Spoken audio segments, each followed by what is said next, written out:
Hello, this is Marcus.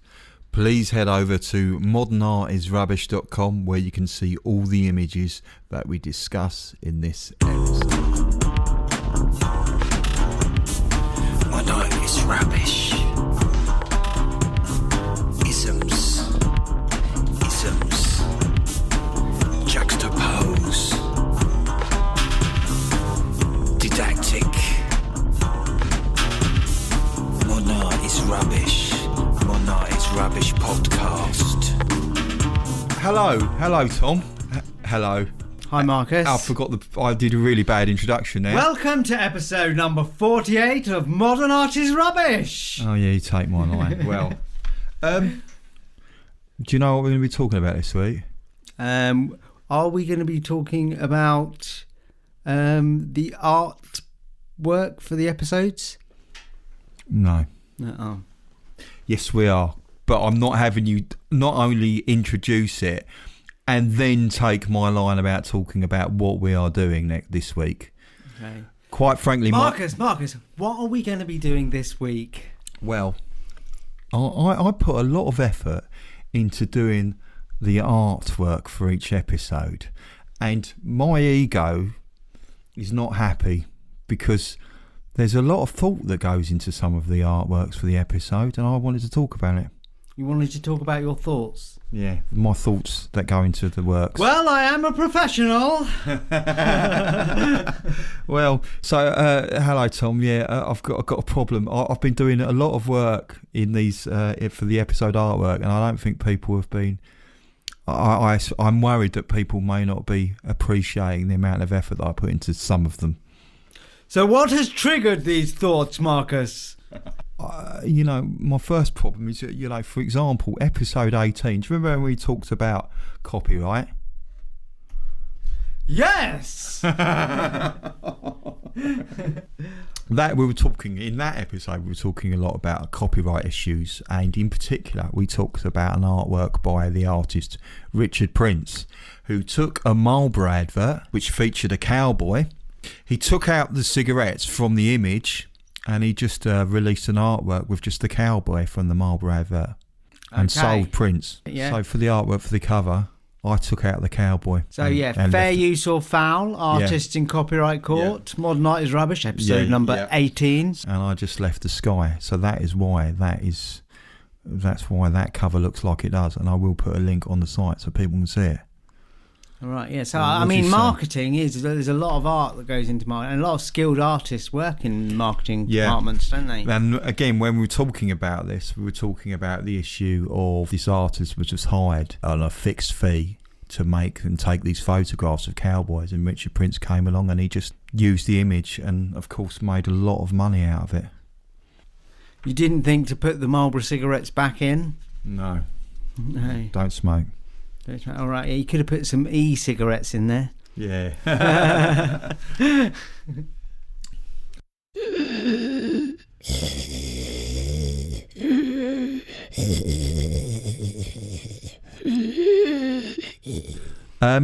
I know what you're thinking, Tom. You're thinking, are there any other artworks that I did have stories behind them? Yeah, go on then. Well, in this episode we did, which was episode number 5 about artists that caught controversy, we featured the artwork by Andre Serrano, which was called Piss Christ, in which he photographed a crucifix, Jesus on the cross, floating in his own urine. So I like that idea. So what I actually did was I recreated that kind of feel. So you recreated the image. You didn't fill a pot with your piss, and no, it took me ages and ages. What you've got there, or drinking lots of coffee till you had enough urine to. No. What I did was I cut out like a shape of a kind of human, not a Christ on the cross. I submerged the paper in a coffee pot, stuck it in front of the windowsill to get the light right, and then mixed loads of acrylic orange paint to try and make it look urine-y. Oh, right, urine-y. Yeah, urine-y. Is that a word? But it sounds good, doesn't it? Urine-y's good. I like it. So that's how that one was created. Very nice. So you go to a lot of effort for these images. They always do look very cool. Oh, thanks, Tom. Yeah. No bias there, then.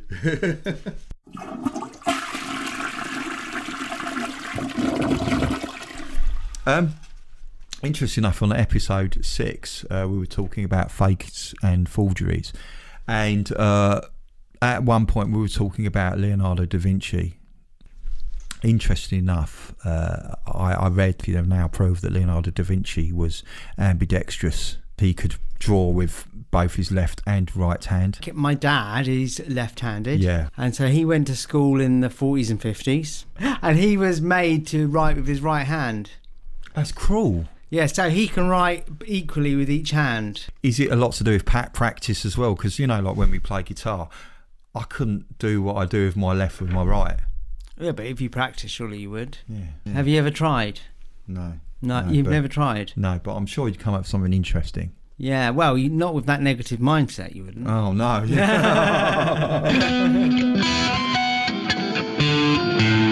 So, what I did was, I thought, for the cover, we talked about fakery, so I thought I'd try and draw something in the style of Leonardo da Vinci, and that's what's actually shown on the cover there. Points to that. Yeah, so you painted that. Drew it. I mean, it's intentionally made to look like a fake.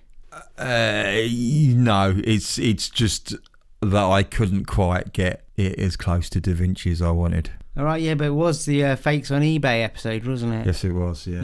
Yeah. You got a bit of a wobble going on there. Yes, the song, Fakes on eBay, Fakes on eBay. Is that a genuine Picasso? Oh, yes. So, on the second episode, I don't know if you remember, we talked about Rothko getting vandalised.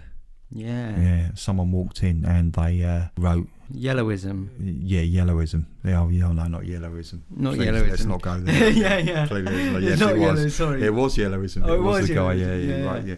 So I decided to try and recreate the kind of look of a Rothko painting, but unfortunately, I only had watercolours, and that's really not the medium you want to try and copy a Rothko in.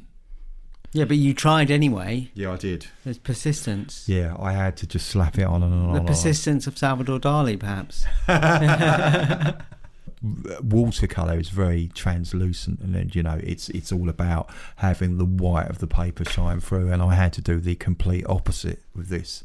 It's kind of just keep layering it and layering it and layering it to make a kind of Rothko, and I tried to give the sort of image of someone walking up to it and writing "modern art is rubbish" on it. All right, yeah. Isms! A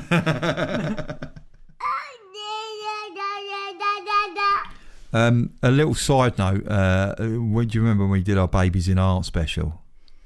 Yeah. Yeah. Well, I'd just like to say Baby Tom Yorks. Yeah, Baby Tom Yorks. Yeah, there was a Baby Tom York.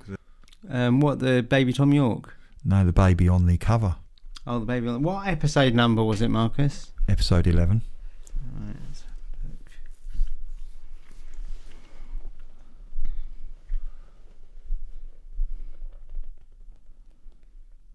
Oh, yeah, so who's that baby? Who's that baby? Who's that baby? Who's that baby? That baby is my mother. Oh. There you go. So it's your grandmother and grandfather's baby. Yes. Yeah. Yes, so I had to think about that. Right, and for our last news episode, we talked about the Maurizio Catalan banana.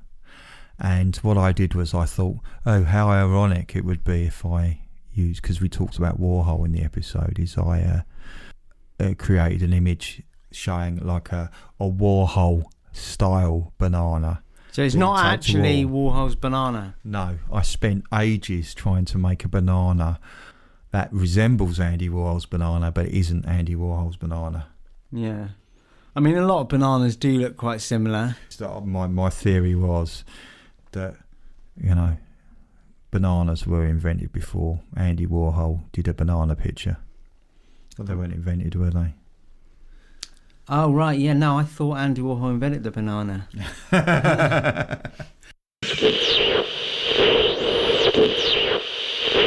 Now a short advertisement break. What's wrong, Marcus? I'm so depressed. I keep missing Modern Art is Rubbish episodes. I keep missing them. Oh, you don't have to worry anymore, Marcus. Why? We have a mailing list. Yeah, but when you go onto pages, when you go onto them, you have to look and hunt everywhere to find out where you subscribe. No, Marcus. All you do is go to modernartisrubbish.com. Look, let me do it for you. But that's not... I'm not incentivised enough just to sign my email address. I want something. Well, Marcus has done you a turtle picture. You mean I've done a picture of original artwork in high resolution definition? It is high resolution definition. Oh, that's great, but I don't want 6,000 emails every 5 minutes. You're not going to spam me, are you? No, we're not going to spam you. Oh, yes! Oh, yes! Get in there! So, just head over to modernartisrubbish.com and subscribe to our email list to be updated on the latest Modern Art is Rubbish news. So there are many other artworks you've done. Can I pick some out? Yes, you can pick some out and ask me questions about why I did what I did. Quick fire questions. Okay. What about... So can you do a little announcement like I ask, Tom asks? Okay. Or something like that. Tom asks! The Rodin rip-off car boot Picasso Pod Mini. Yeah. So there's like a sort of sculpture of kissing. Sometimes when I do images, I like to combine a little bit of the flavour of the stories that are featured in the episode. And in that episode, I don't know if you remember, we talked about Rodin's The Kiss. Oh, The Kiss, but we also talked about a statue that was to be built dedicated to a ghostly lady that appears on the side of the road. Oh, right, yeah. So this is kind of putting those two concepts together. So I kind of took a ghostly Rodin sculpture, slightly sort of faded out and on the road, in a sort of dark road, and that's why that image was put together. All right, nice. What about the persistence of Salvador Dali? He's got a cat next to him. Did he like cats, Salvador Dali? Yes, he did like cats, and again, I've always wanted to paint a cat.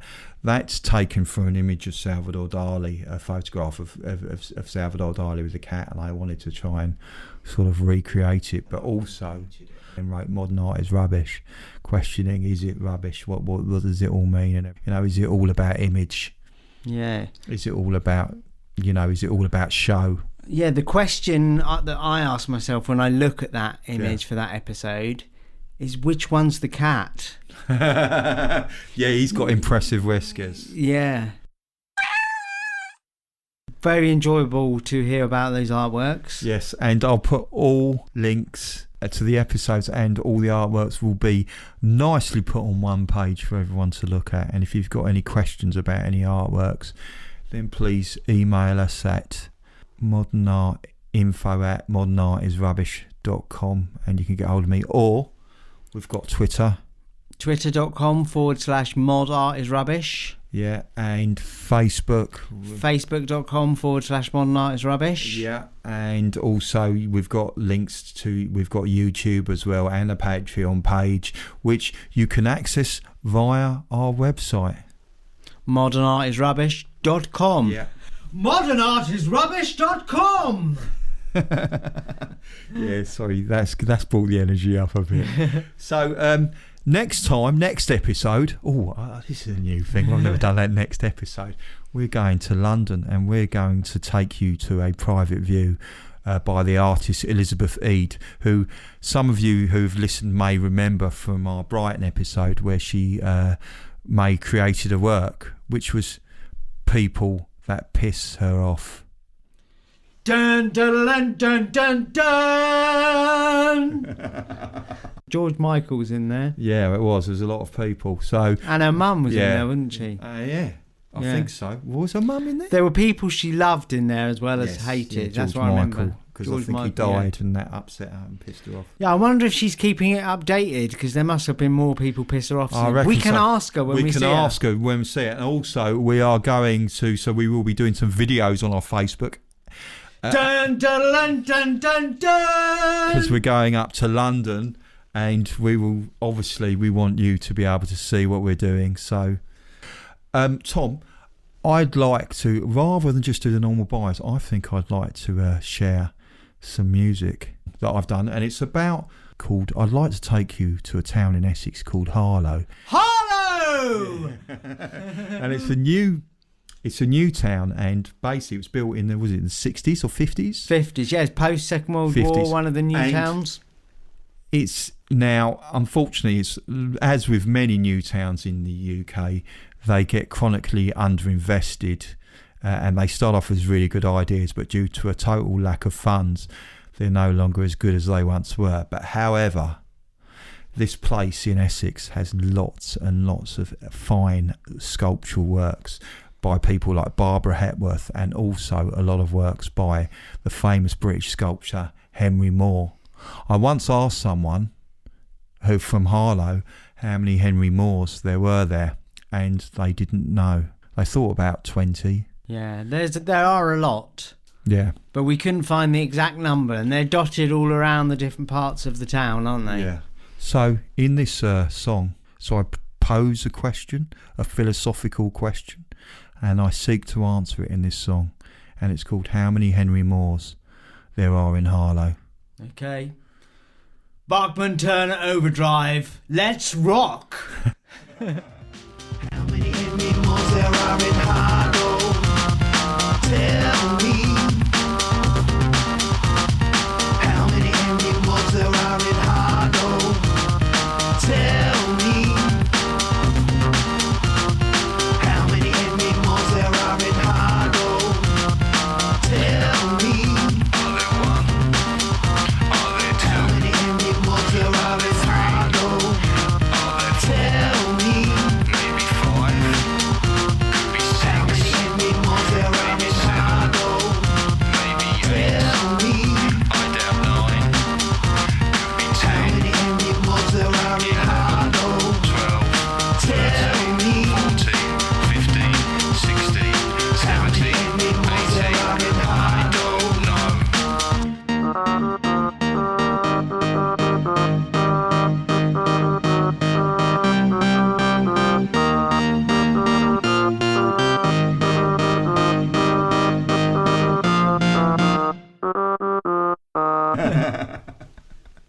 Bye. Do a bye so I can fade it out. Bye! Bye.